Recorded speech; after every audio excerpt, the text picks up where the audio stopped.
Hi there, I'm Alex from WTI.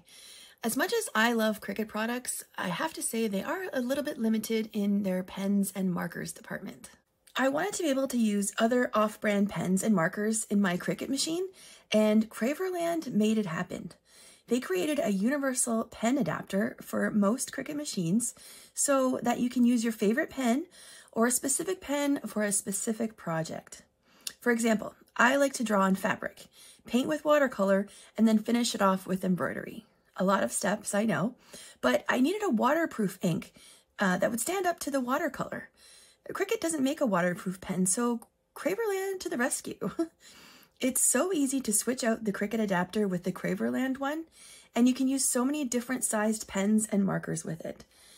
I really like how it comes with a calibration unit, so you know just where to place the pen inside the adapter so that your pen doesn't get ruined. And they have tested the adapter with a bunch of popular pen brands already, including the one I was using.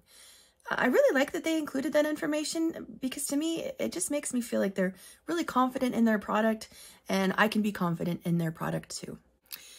Using this CRAVERLAND pen adapter has opened up a lot more creative projects for me, and I'm really looking forward to seeing all of the great applications this adapter can do with all my future projects. And that's my point of view.